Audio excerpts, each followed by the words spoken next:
Halo teman-teman sekalian, Assalamualaikum warahmatullahi wabarakatuh. Berjumpa lagi dengan saya Zainuddin Novani. Dalam kesempatan kali ini di sesi kedua ya untuk konten Jejak Pengabdi, di mana kita akan menggali informasi kepada orang-orang yang punya hal-hal yang dapat diceritakan, di mana mereka telah melakukan jejak-jejak pengabdian di masyarakat ataupun lainnya. Mari kita mulai.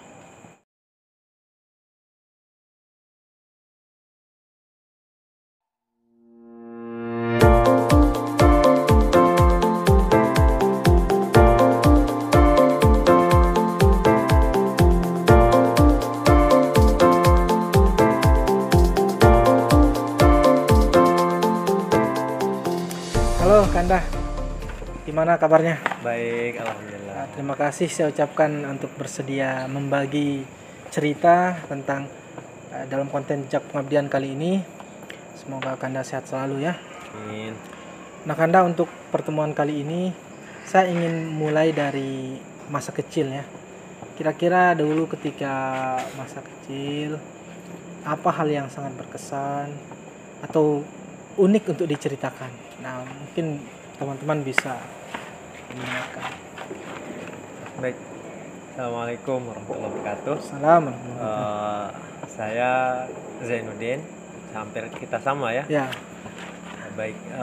Dari hal kecil dulu, saya ini dari keluarga ya mampu dan tidak mampu juga ada. Sederhana lah. Tapi syukurnya alhamdulillah banyak hal yang kita harus ambil pelajaran dari hal itu. Dan waktu itu saya penggembala kambing. Enaknya masa di kecil situ ya? Dan teman-teman saya seleting dengan saya itu semuanya penggembala kambing. Jadi kami bergrup punya geng Waktu itu. untuk menggembala kambing. Pergi habis rumput bareng-bareng. Itu sekarang ya untuk anak-anak yang sekarang kan jarang gitu. Ya jarang sekali, apalagi di rumah juga. Dan pergaulan kami itu waktu itu ya kita masih tradisional. Saya kan umurnya sekarang ini 28. Sekitar ya 90-an lah anak lahir kan. Tahun. Ya. Jadi masih kita menemukan kalau bagi saya ini masa transisi kan. Dalam arti dari tradisional terus berkembang teknologi terus canggih saat. Jadi ya kami tidak terkontaminasi dengan HP. Tapi mohon maaf saya potong Kanda. Ketika masa nyabit rumput itu kelas berapa itu? Masih kelas 4 SD kelas berarti 3 ya? kelas 3 Oh, masih kelas 4 sekolah SD dasar. sampai kelas 5 sampai kelas 6. Memang kalau kita lihat orang-orang tempo dulu ya teman-teman sekalian, termasuk di rumah saya juga, karena rata-rata itu mereka diajarkan oleh orang tua. Saya kira itu bukan penyiksaan ya, memang itu pendidikan. Sangat mendidik. Itu pendidikan bagi kita supaya kita bisa merasakan terjun langsung menjadi peternak, termasuk juga menggandeng dengan petani. Kita kan diajak sawah dan lain sebagainya. Berarti Kanda ini kelahiran sekitar 90-an. Iya. Sekian. Jangan disebut. Ya, disebut. Ya, itu ya bagi teman-teman yang ingin lebih kenal lebih jauh. Beliau ini kelahiran 90-an. Jadi beliau ini teman-teman mungkin saya jelaskan juga. Beliau ini Presiden Mahasiswa Institut Agama Islam Hamzanwadi Nahdlatul Ulama Pancor 2016 ya. Nah, itu akan kita ulas juga sekarang apa kisah-kisah menarik waktu itu. Setiap kita ini kan punya jejak pengabdian masing-masing. Nah, kira-kira yang saya tahu Kanda pernah menjabat sebagai presiden mahasiswa salah satu institut terkemuka di Lombok Timur ya. Cukup familiar dan sangat disegani oleh banyak orang. Namanya Institut Agama Islam Hamzanwadi. Bagi teman-teman yang belum tahu, silahkan di Google aja ya nanti. Cek. Ya. Nah, mungkin kita lanjut ke situ Kanda. Di jejak pengabdian ketika menjadi presiden mahasiswa. Apa hal yang mungkin bisa diceritakan? Menariknya karena kita berkeinginan kan untuk menjadi sedikit tidak bisa berpartisipasi dan ikut serta lah. Dari sanalah, dari sejak ngampus kuliah saya belajar bagaimana menjadi seorang pemimpin. Walaupun itu tatarannya kampus, tapi lumayan. Pengalaman itu yang membuat kita terbentuk lah. Dan yang menariknya ketika kita berkegiatan itu kita langsung mengaplikasikan. Itu yang bikin girohnya lebih nambah lagi dan lebih semangat lagi. Ketika kita misal nih, kalau kegiatan BEM dulu safari Ramadan misalnya, itu kan safari Ramadannya keliling, dan itu sekaligus sosialisasi, kita belajar di masyarakat juga, kita juga menyampaikan, saling mengingatkan di masyarakat. Dalam hal itu penting sekali dan menarik lah bagi saya sebagai individu untuk belajar ketika kita bertemu dengan masyarakat, dan notabene-nya kita tidak tahu kan, tapi kita mencoba untuk belajar dan bagaimana karakternya juga. Ada yang tidak senang, ada yang senang. Itu sangat menarik sekali. Saya lebih tertantang dengan hal itu. Sepenglihatan saya dan beberapa mungkin orang lain juga, Presma ini meskipun posisi strategis, tapi pengorbanannya banyak sekali kan? Makanya saya bilang ini adalah jejak pengabdian ya teman-teman. Mungkin memang kita nggak pantas bilang, saya berkorban, tapi saya akan mencoba apa sih yang mungkin memang sifatnya pengorbanan, tapi itu tetap menarik ya ketika menjadi presiden mahasiswa waktu itu. Padahal kita tidak digaji, tidak dapat beasiswa juga kalau anak di IHA itu. Itu poinnya itu. Tapi begini, menariknya ketika kita belajar. Belajar itu yang penting. Sehingga dimanapun, misal nih kita berpacaran saja, pergi ke suatu tempat wisata, kan kita butuh duit untuk mentraktir atau kita sendiri. Paling tidak transportasinya. Nah, ini juga begitu juga dengan misalnya kita menjadi Presma. Keinginan tahuan kita dan kita ingin belajar, itu yang bikin kita walaupun berkorban. Padahal begini, dalam kan kita ngumpul nih sama teman, kita sebagai Presma, kadang teman-teman minta traktir juga kan. Iya, betul sekali. Tapi ya asiknya di sana kita belajar dan membaur. Karakter kita beda-beda, tapi enaknya setelah ngumpul itu, walaupun kita tetap keluar duit. Jadi pengorbanan mentraktir itu terbayar dengan rasa memang bersama. Iya. Kita bersama, terusan berbagi pengalaman segala macam. Dan ada kepuasan tersendiri berarti. Kepuasan sendiri. Nah itu ya teman-teman, memang ketika kita melihat sosok-sosok seperti beliau ini, entah itu Presma, mungkin yang lagi kuliah juga ada namanya ketua MPS dan seterusnya, itu memang ketika kita mengeluarkan uang untuk kegiatan, uang pribadi, secara logikanya kita rugi, tapi ada kenikmatan tersendiri. Betul kan Daya? Betul. Ketika kita dalam satu acara mengeluarkan uang tapi sukses kegiatan itu. Luar biasa itu. Nikmat dalam hati kita. Puas. Nah, kemudian selain juga beliau pernah menjabat sebagai presiden mahasiswa, teman-teman sekalian, sekarang juga beliau menjabat sebagai anggota atau ketua. Kalau anaknya anggota sih, tapi ketua di PPD namanya. Oh iya, PPHK, Partisipasi Pembangunan dan Hubungan Kerjasama, kalau di Himmah. Di Himmah, Korwilnya. Jadi beliau ini salah satu ketua divisi lah. Nama divisinya itu Biro kalau dia. Oh, pakai biro ya? Ya, Biro. Biro Partisipasi Pembangunan Daerah di Koordinator Wilayah Himmah NWDI NTB. Belum setahun ya kan? Belum. Baru kemarin dilantik pada bulan Maret. Kalau untuk di Himmah ini sendiri, Himmah NWDI ini sendiri, khususnya di Korwil,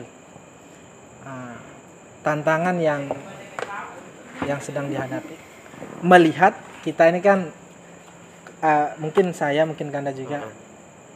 Pertama kita belum menikah. Aduh, mama bocoran. Kita belum menikah. Yang kedua, secara ekonomi mungkin belum maksimal mandiri. Belum mapan. Belum mapan. Nah, kemudian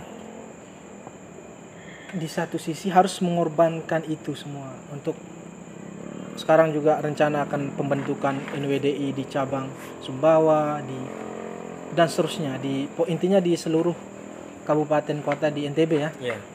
Nah, bagaimana Kanda memposisikan diri atau mengontrol diri untuk tetap dalam rangka mensukseskan kegiatan program di Himah NWDI, melihat posisi yang tadi, pertama kita belum menikah, yang kedua kondisi ekonomi. Tetap pada prinsipnya pribadi, tetap untuk pribadi juga tidak menutup mengabaikan, tidak mengabaikan. Misalnya terkait perekonomian sendiri, tetap kita akan cari terkait dengan ekonomi kita dengan bekerja segala macam, usaha segala macam. Tapi tetap kita berorganisasi.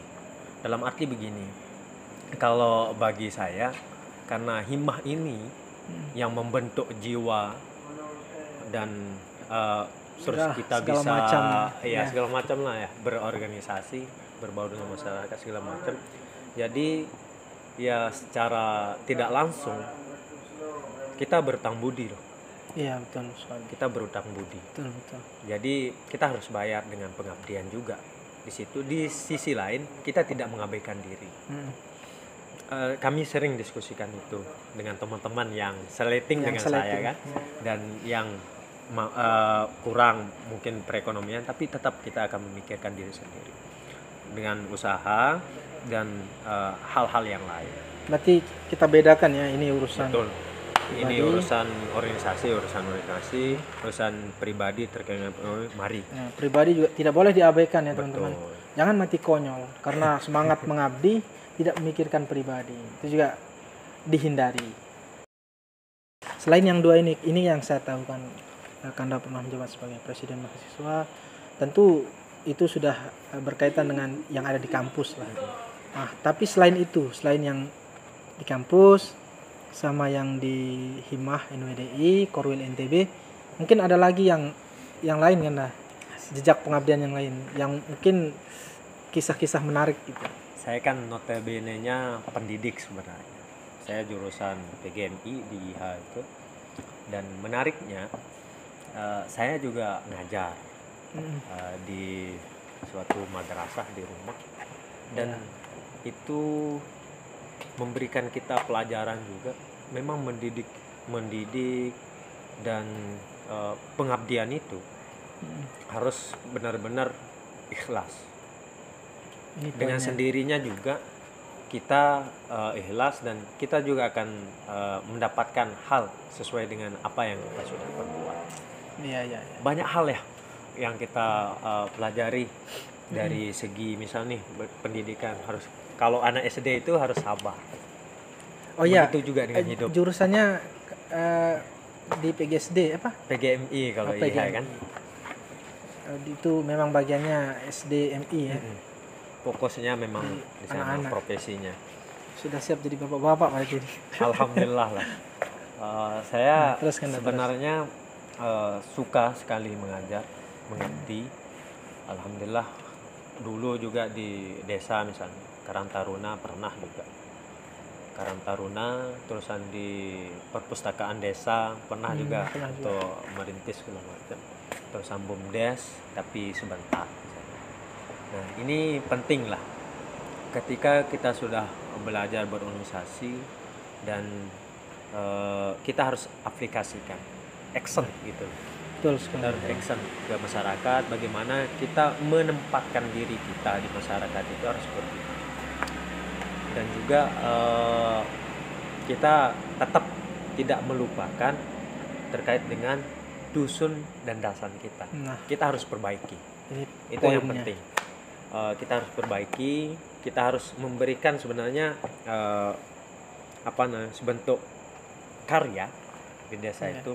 Ini sedang akan dirintis ini. Mudah-mudahan Zainuddin Watoni juga merintis nanti kan. Amin. Seperti teman-teman yang lain. Alhamdulillah kita mulai membangun kesadaran dari teman-teman, terutama pemuda dan pemudi saya di rumah. Untuk bagaimana kita memberikan dampak yang baik untuk masyarakat sebagai generasi penerusnya. Itu yang insya Allah dalam rangka dekat lah kita bikin hal, apakah itu LPPKS, lembaga pendidikan dan kesejahteraan sosial. Itu harus kita lakukan demi begini. Karena masyarakat itu mau tidak mau kita harus juga terlibat dalam hal mensejahterakan masyarakat, baik itu mensejahterakan intelektualnya maupun perekonomiannya. Sedikit tidak kita berperan di sini. Memang, mohon maaf saya potong, karena kebanyakan di masyarakat juga pemikirannya hanya ekonomi saja yang mau disejahterakan. Padahal peradaban ini kan tidak lepas dari ilmu pengetahuan juga yang harus kita bangun, termasuk juga gerakan-gerakan literasi dan pengembangan keilmuan lainnya, teman-teman sekalian. Itu juga perlu kita sharing atau bagi ke masyarakat, entah itu dengan berbagai macam cara, misalnya dengan membuat taman baca masyarakat atau apalah namanya, yang jelas itu berkaitan dengan belajar masyarakat. Berarti Kanda juga akan membuat semacam itu nanti di rumah? Sudah saya konsepkan itu di dalam buku agenda, saya sudah terkonsep semuanya. Dan kemarin dengan adik-adik yang di rumah di dusun saya, pemuda-pemudinya, kita mulailah ingin merintis juga di sana seperti yang dilakukan oleh teman-teman ini sebagai penggiat literasi kah namanya, penggiat sosial, kesejahteraan masyarakat. Sangat penting sekali. Itu juga yang saya rasakan nih. Itu memang bedanya ya, kalau teman-teman yang berproses dalam organisasi sama hanya sekedar duduk kuliah. Kadang ketika kita belum mendapat pekerjaan misalnya, kita sangat bingung mau melakukan apa. Kalau orang-orang yang memang sudah ada organisasi dalam tubuhnya, itu akan banyak hal yang bisa dikerjakan di rumahnya. Paling tidak menjadi tidak menjadi beban masyarakat, tidak membuat masalah di desanya. Itu paling tidak. Itu sih rata-rata yang saya temukan ya, termasuk Kanda Zainuddin, termasuk juga Kanda-Kanda yang lain, banyak sekali senior-senior saya yang melakukan banyak pergerakan yang dimana gerakan itu sangat bermanfaat bagi masyarakat. Nah, saya mau gali ada cerita yang menarik yang Kanda pernah sampaikan itu tadi ya, tentang anak SD itu. Ya, ketika Kanda ngajarkan itu apa? Mungkin itu bisa di sharing lagi. Ini guru itu sebenarnya harus tetap berinovasi dan memberikan keceriaan, kebahagiaan pada siswanya sehingga mereka tidak bosan di kelas. Kalau saya pas waktu itu ngajar, sederhana yang saya lakukan. Kalau saya tanya langsung kepada anak murid saya, ketika mereka bosan di kelas, mari kita jalan-jalan, belajar juga di lingkungan yang bebas kan, mereka bisa berpikir. Ini kita memberikan pengajaran. Kalau saya di sekolah itu punya perpustakaan, saya bawa ke perpustakaan setiap hari itu sebagai kesadaran untuk membangun literasi ini. Setiap hari, misal nih, tidak terlalu banyak, hanya 5 menit, 10 menit cukup kok bagi mereka. Tapi mereka sudah memahami, sudah tetap diajarkan, dia tetap pegang buku. Saya juga begini, kalau mereka di rumah, saya punya nomornya semuanya. Ada itu? Iya. Ibu-ibunya saya punya nomornya sama bapaknya, misal kalau dia punya HP, ibu bapaknya saya punya nomor semuanya.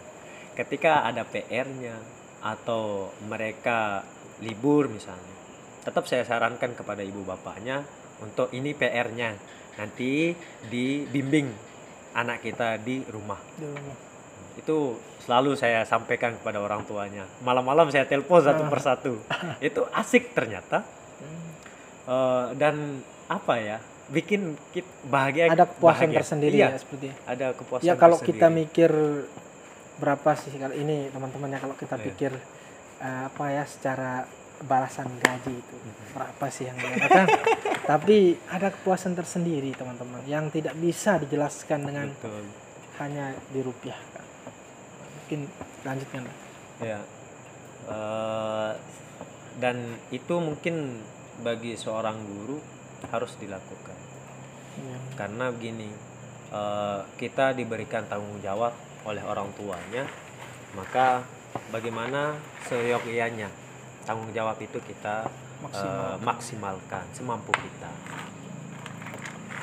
Dan apa ya, titik terakhirnya ketika murid kita nanti bisa, kita melihat mereka saja bisa baca dengan lancar, betapa bahagianya kita ketika kita mengajar mereka. Ketika ada yang nggak bisa baca, kemudian diajar bisa baca. Mereka bisa baca.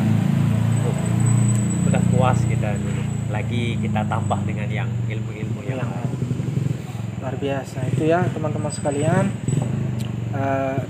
cerita jejak pengabdian dari Kanda Zainuddin. Ada satu lagi. Nah, selesai kuliah itu saya kan 2016 ya, tapi saya selesainya 2018.